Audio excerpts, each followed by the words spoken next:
Hello, hello. This is Christina, your host today. And today is a new episode of KSN Podcast, Going Business Online with Christina. And my dear audience, I'm so excited today to have my special guest speaker, Lady Jutta Klipsch, far away from Australia. Jutta, welcome to our show today. Thank you very much, Christina, for having me. I'm so excited as well. It's awesome to meet you and speak to you. I'm so excited having you today. Thank you so much for joining our episode, KSM Podcast Going Business Online with Christina today. And you tell us a little bit about you. Introduce yourself, who you are, and what you do. Who I am is, well, I was actually born not far from you in Germany, and I'm 40 years. I immigrated to Australia, and I started to be looking at coaching in 2007. So since then, I have so many modalities. I love personal development, psychology. And yes, and I have lived experience. I have had my second husband was abusive, so I'm very passionate about empowering women. And like I had lived experience, not myself, in mental health.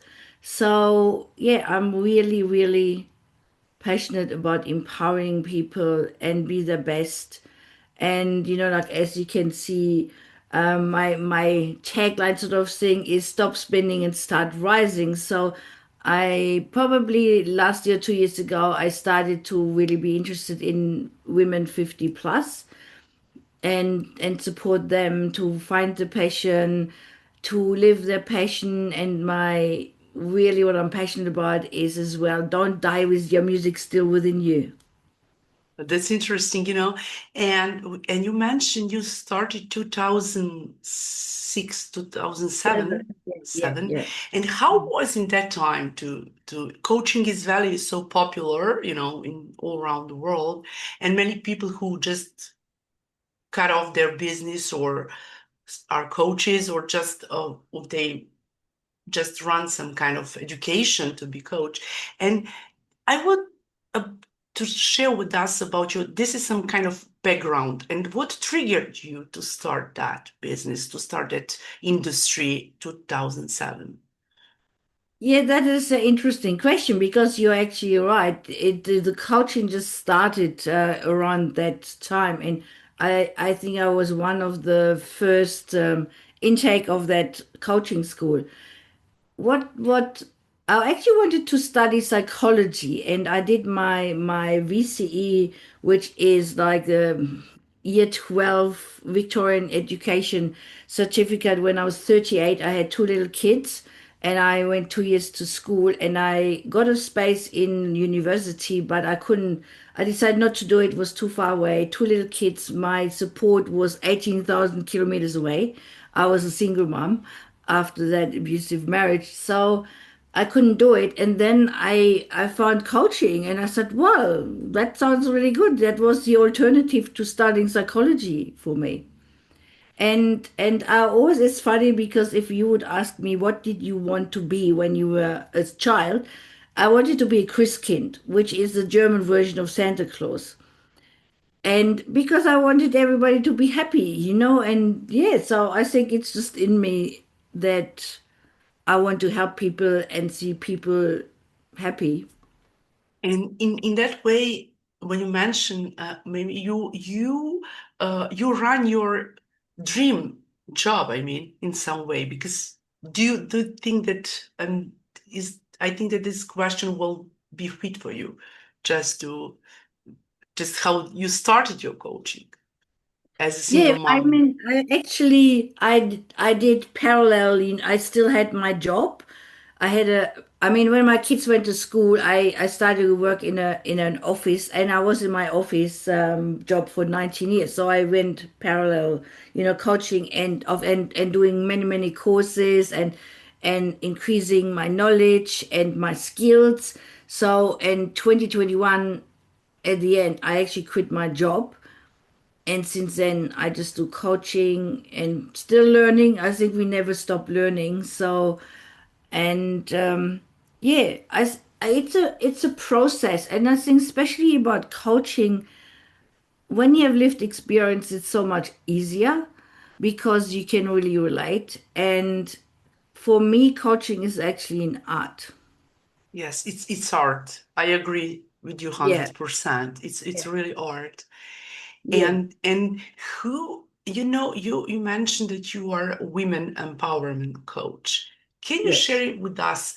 Who do you mostly help with your coaching? Who are your clients and how do you serve them? Well, my clients, what I can see is it's really always not always, but there's a common theme, especially with women. I'm not good enough. Like they just think they can't do anything, or especially with women over 50, their kids are grown up and they're at the second half of their lives, and they know that there's something more, but they sometimes don't even know. I ask them, what does make your heart sing? And they say, I don't know. And then I say, who should I ask? And you know like just not even knowing what you really really care for, what's important for you, or what makes your heart sing, and that really upsets me. So I help women like this. Or see, my model is wrap up your past. So, like we have to look at the pattern and wrap up the past. And then I teach them how to be in the now. So, self mastery, how they're being, stress management, and then how to create a compelling future. But if you want to create a compelling future, I don't want that the past contaminates your future. So, and you have to be clear what lights you up. And nobody can tell you that. So, I think these three components are really important to help moving forward and really create a fulfilled life. But if you're not clear of what you care for, you can't really, what's fulfillment then? Yeah, and I Because saw that. So yeah, sorry. sorry. Go ahead, please. Yeah, for me, fulfillment is really the ultimate goal. Yeah, and I saw that you mentioned that in your profile, NLP, many those strategies, yeah, that you have, and also about leadership. And can you share with us about that, especially when you mention you work with women 40 plus? What are mostly are their pain points? Maybe this that will our audience they will learn from, educate from uh, our conversation today that will be so helpful to them to realize or just they can connect with you and you can help them in Yeah. that way. What I can see is, as I said, they don't really know what they're passionate about. If they know they're passionate about and they want to do, change their career or side hustle, they just procrastinate. Like, yeah, I'm not ready yet. The time is not right. The weather is not right. The gods are not aligned. Like, and they think they got like 3,000 years ahead. Like, and they don't know where to start. Another thing is they're playing small. We I think it's a condition not to be too loud, too noisy, and yeah, in this imposter syndrome, I don't have anything to give. And I must say, because I had to work on that myself, because my thing was I don't matter and everybody knows what I know. And and I had a breakthrough when I changed how I related to myself. And then I could actually see, my whole perspective changed. And with my modalities, I mean, NLP, I have done NLP, I do a hypnosis timeline therapy. I'm also a certified MBIT coach, which is multiple brain integration technique. So we have three brains or intelligences, and it's your heart, your head, and your gut, and I help people to align. So that's another issue. Sometimes the heart goes there and the head brain goes there, so you're not going anywhere. It's like having pushing the pedal, the accelerator, and putting the brake on the same time, so you don't go anywhere. But what I'm really excited about, I'm in a community of coaches which looks at ontological coaching, and we looking, and I've done the being mastery with Ashkan Tashwe, who is the creator of the being framework, we actually look at transforming who you're being and how you're being instead of looking at behavior, changing behavior, thoughts, and feelings.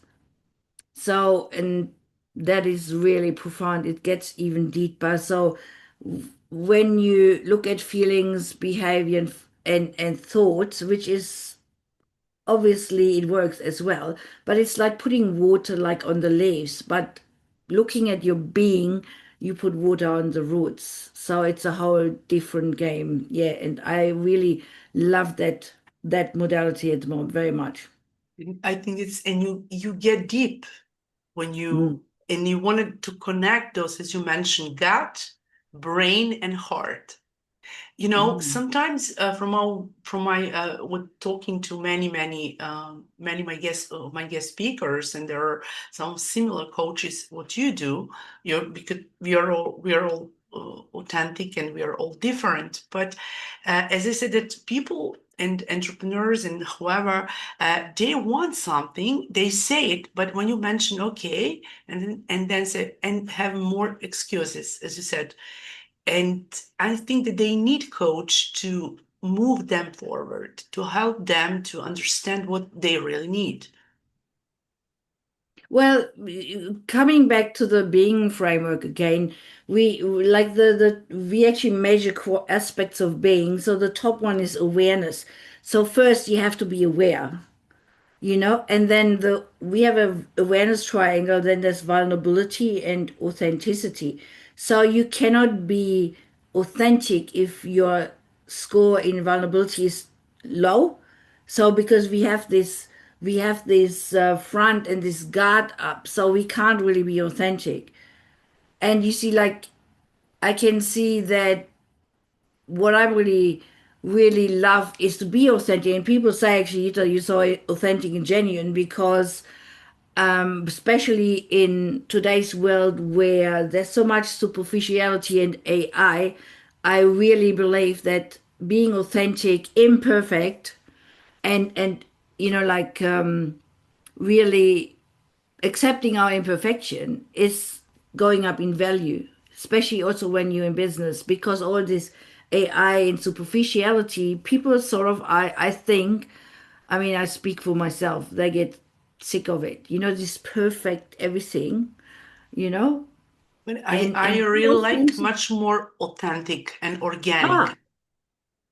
exactly, organic and authentic. It's so much valuable, and I think people really respond to it when you're authentic because you see you're a human being. We are all human beings. I mean, also the being framework. It's based on who we are as human beings. We all and accepting vulnerability and not putting this. Oh, I all got my stuff together and I'm perfect. It's I can see it everywhere, and it actually doesn't give us a fulfilled life. And when you look, I don't know, like Gabor Mate is a renowned trauma psychologist. He said authenticity is not just a fluffy word. Authenticity is the base of well-being. And when we have this, between what we're telling ourselves about ourselves and how we portray ourselves to the outside world, the bigger the gap there is, the more inauthenticity we have. And inauthenticity creates suffering. Yeah, and we don't have to leave others blind and think what other people say. We need to be who we are. As you mentioned, to the end of the day, we are only human being and nothing. Well, my favorite quote is it's better to be hated for who you are than being loved for who are you not. Yeah, that's so true. You know? And I think that we don't need to copy someone else because and their coaches are here just about it to run those people through the process to discover themselves. Through this podcast, I discovered a lot of for my new, let's say, skills, let's say, or something like that.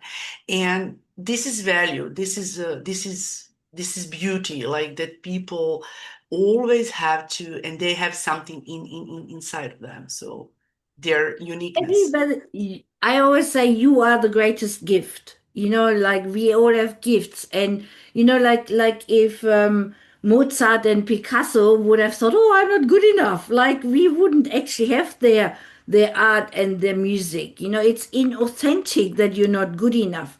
However, by saying that, I think people collapse being good enough, like intrinsic as a human being, with being competent. I mean, if you start something new, you are not competent. You have to practice, practice, practice until you get mastery. So you are in what you're doing is not good enough, but you can learn and you can master it. But you, as a human being, you don't like good enough. You are perfect, whole, complete, and you don't need fixing.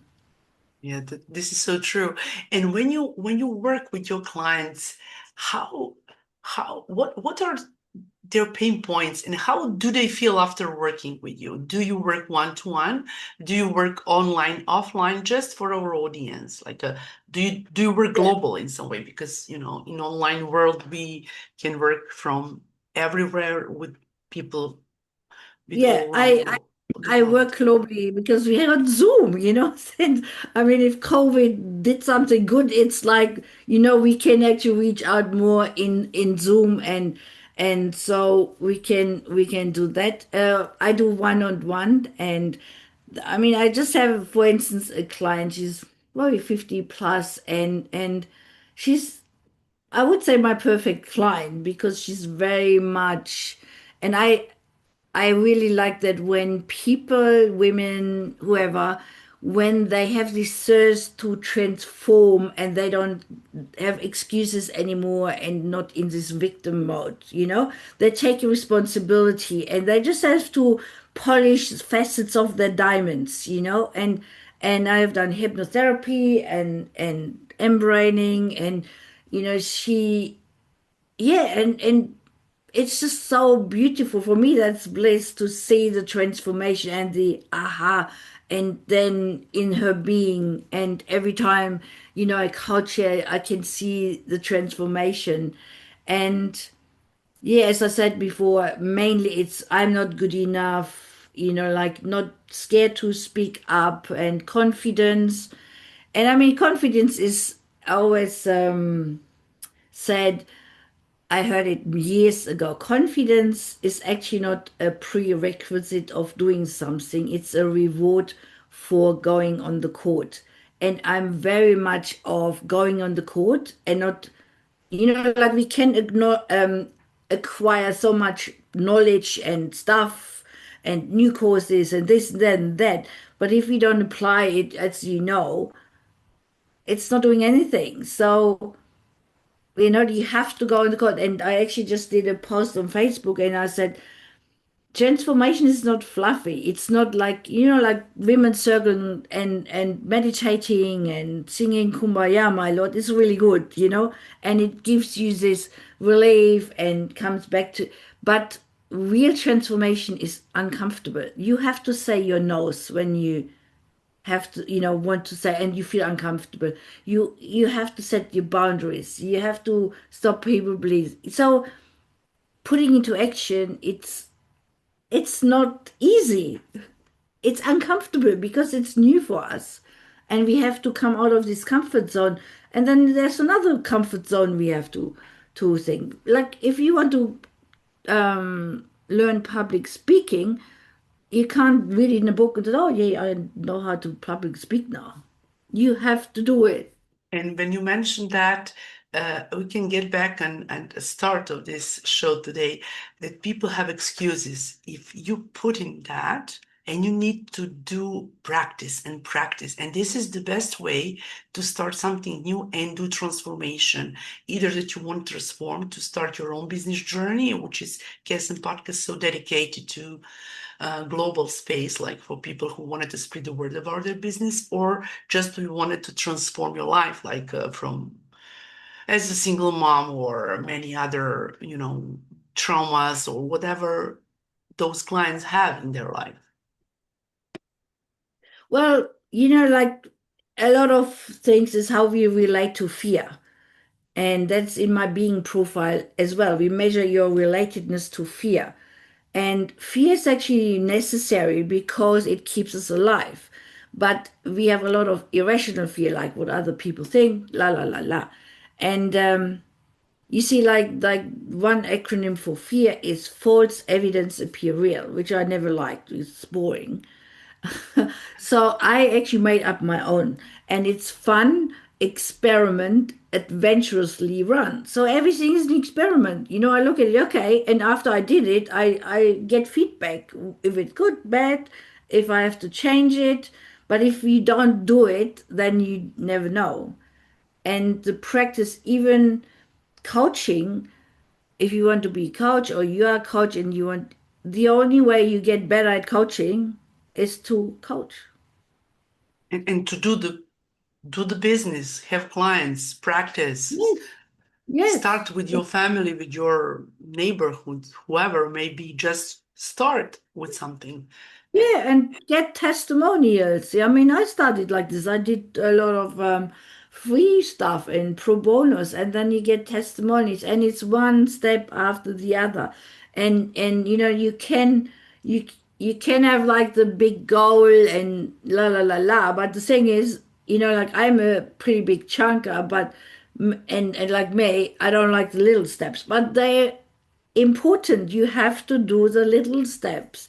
And also, you have to be, as I said before, you have to relate to yourself in a certain way. If you think, oh, I'm not good enough, and la la la la, or you have a low level of vulnerability because you're more, it's important what other people think about you. You see, like it's all in the way. And there's a really good coaching. I think it's a coaching model, and some people might have heard it, but I had a coach, and he used to ask me all the time, Jutta, are you below the line or above the line? Do you know this thing, below the line, above the line? So when you below the line, you have excuses, reasons, justification, guilt, blame, shame, making up stories, and that's when you stuck. And how many of us do that? I mean, I do that sometimes. It's not, I'm not perfect. And then, but above the line is ownership, responsibility, and accountability for your life. And that's when you're empowered. Because if you don't take ownership, then you can't change anything about it. And and how do you empower women? You mentioned empower, you know, How do I empower women? I your really coaching modality. Well, I believe that empowered women empower women. So before I empower women, I had to walk my talk and I had to talk my walk. I mean, if you would have seen me 20 years ago in my, 25 after my abusive relation, my marriage, my self-esteem was under the carpet. Like yeah, I was like nobody, and I had to crawl up. I had to do this and I had to do that. So I really believe, and that's why I'm passionate about it too, because I know if I empower more women, they empower more women. Does that Interesting. make sense? Yeah, it makes sense. And as I mentioned before, I saw about that you also coach about leadership. Can you, what are your thoughts about leadership? How do you relate with that? And in terms that we can start from our family, we are all leaders, like as moms, we have someone and how do you relate with that? I don't know, Uh, let's say definition, but how do you relate when you coach people and what do you think about it? About types of leaders or what yeah, yeah. leadership can I help. remember I gave a leadership workshop and somebody said, wow, we never think about leadership again the same way. Leadership is actually a choice. It's you don't need a title. Leadership is a choice. So, everywhere you go, you can choose to be a leader. You might come to a car accident, you lead off your kids.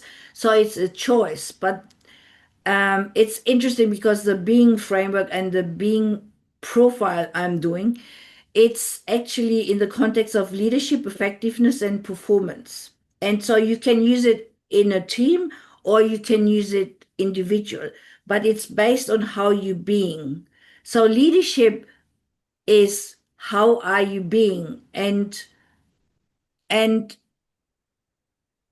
what can I say? She said, like in regard to M-braining, you see, like I mix all my modalities together. If you're a leader and you only use your head brain and your gut brain, you are an incomplete leader because your heart is where relatedness sits. So all the three intelligences have different competencies. So your heart is emotions, values, and passion. Your head is analytical thinking, making up stories. Your gut is core identity, self protection, and mobilization. So if you don't mobilize or get things done, is maybe there's something in the gut where there's fear of the unknown or fear of, like your identity is destroyed. So I said actually in the leadership, like if you write a mission statement in a business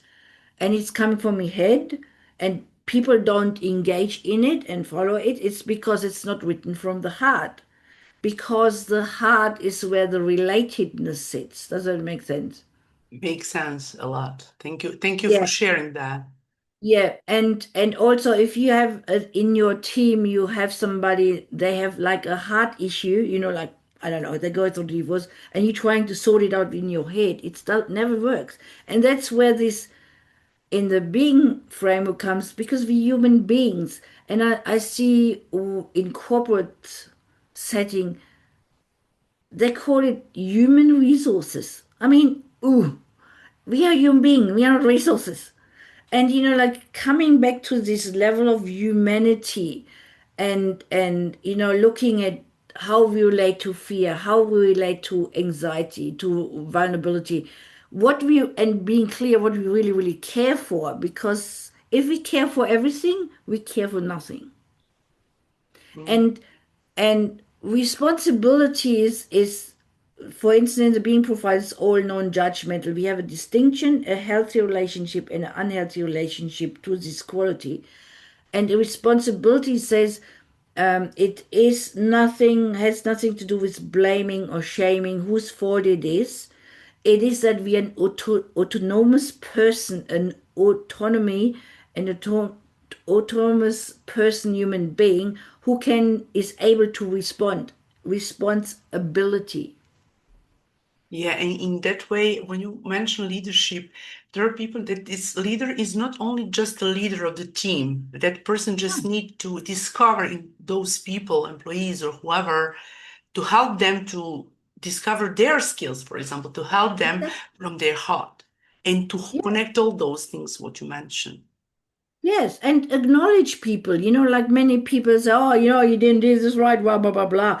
But, like I believe really big times in acknowledging people. Like I used to do this course, and at the end of each meeting, we said, Jutta, or I would say, Christina, what would you like to be acknowledged for today? Yeah. And then you would say, well, I don't know, like because I'm here, even that I trouble, or like I'm committed and I always show up. And then I would say, Christina, I really acknowledge you for showing up and being here. And you see, like acknowledgement, it's not done enough. Mm. It's We always very, look what's wrong. And that's the same with ourselves. I had this a meeting with another coach yesterday, and we really got present to how we not acknowledging ourselves for our greatness and for our achievements. I remember when I did my first women's empowerment summit, people said, "Wow, this was really cool! Your first event. I had 60 people. I was speaking, six speakers," and I said, "Yeah, cool." And I really had to look at that, how I did not acknowledge myself. very interesting. And can you share with us about your summit? A few sentences. You mentioned that you I don't know how many did you have, but just share with us about which one you want and how. Yeah, Yeah. How So I about it? did this course called Self-Expression Leadership Program, and we needed to have a project for 4 months, what inspired us. And I created my Women's Empowerment Summit, and I had 60 women, a really nice venue, 6 or 7 speakers. I was speaking, and yeah, it was fantastic. And the interesting thing is, probably 7 months before, I did a few times this meditation, and it's a little bit like a manifesting meditation. And I saw myself looking in the audience with a lapel microphone. And 2 weeks after my Women's Empowerment Summit, I remembered that I saw it. I totally forgot about it. And it just like things came into motion and boom, there it was. And I do it at the International Women's Day always. And I had 3 so far. I wanted to do it every year, but COVID came, we know the story. Um, I had one this year and worked with another coach together because I realized, Jutta, you don't have to do everything yourself. Building teams, working together, we can create much bigger things than just us little things like chipping away. So I learned, yeah, learned And that we too. we have to delegate someone just because we don't have time to do everything. Just No, that no, this no, is so no. true. Yeah, yeah. And I mean, when you work, I mean, you can create really big things if you work in teams. And it's a skill too, and you grow with it. I mean, I did for 2 years. It's called Team Management Leadership Program. You don't get a certificate, but it's a full-on program, and it's like working in teams and communicating and what they say there, you actually do not manage people, you manage promises. And it was all about promises by when and communicating and integrity in of your word. So it's a totally different perspective, being your word and have integrity. It's so important when you promise something to realize it and to achieve it because Yeah, if people something comes like up, people believe yeah, people, and that's I it. know, but you see, people are so many, they just promise something, then they forget about it. But you see, we even are not our word to ourselves. What I learned is it's easier to be your word to other people, but to be the word to yourself, that is harder. Because yeah, who cares? Yeah, I do it tomorrow. Whatever. And this is why we need a coach as you are. So for Yes. all of And you who would promise yourself, if you know, just connect with, please, with Jutta, she can help you a lot. well, for sure, I will. No, Jutta, no, no. And you see, like what I know to be true is that it's very hard to see yourself, your blind spots and your shadows. It's very hard to get them out yourself because we, as coaches, are a little bit more objective. Jutta, can you share with us how listeners can connect with you? I will put all your links in YouTube Yeah. channel. It's going to be on Spotify, Apple, but how people can and what are your favorite social media pages where people can and listeners can connect with you?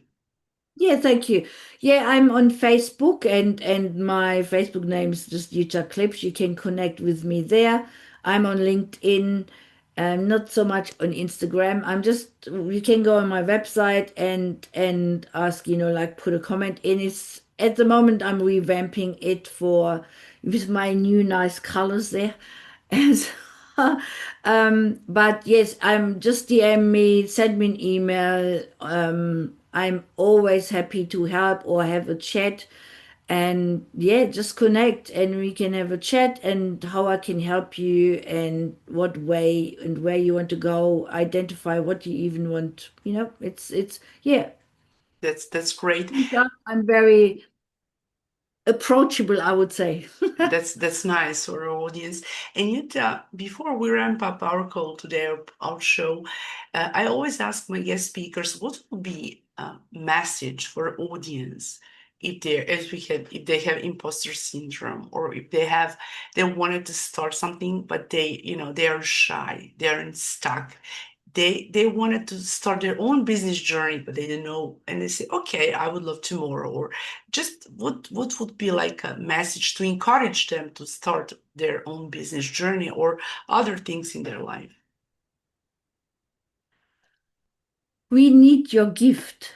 We need, you need to polish your lighthouse windows so we see your light. And everything starts and ends with you. I can't do it for you. Christina can't do it for you. But if you're stuck, just, seek out help and get into it. Because what I always say, life is shorter than we think. Yeah, and if you promise yourself, as you can say, if you promise someone else, you will do it. But if you promise yourself, please do it. Well, like as I said to you before, I'm writing this book, and talking about please do it and procrastination, I have to actually point my finger at me. Writing and finishing my book, and it is like who's driving your effing bus, and it's time to go into the steering wheel of your bus. Like, are you chained to the back seat and like your life is passing? Are you sitting in the middle and life is still passing? When are you taking the steering wheel of your bus in your hand and you actually drive your life because nobody else can do it for you? And Of there's lots of course. help. And Jutta, when you finish your book, I just feel invited to join again on a podcast to promote your book and talk about it when you finish it. Jutta, thank you so very much for joining me today. It has been such a pleasure having you. I really, really enjoyed your story. You share with us such a valued things and experience and what you do. And thank you so much for joining. And we will see you again in our podcast. Thank you. Thank you very much for having me. And it was a great conversation. I really enjoyed it. Thank you, Christina. Thank you so much and have a lovely day. And bye for now. See you again very soon. Thank you. Bye. Bye. Bye.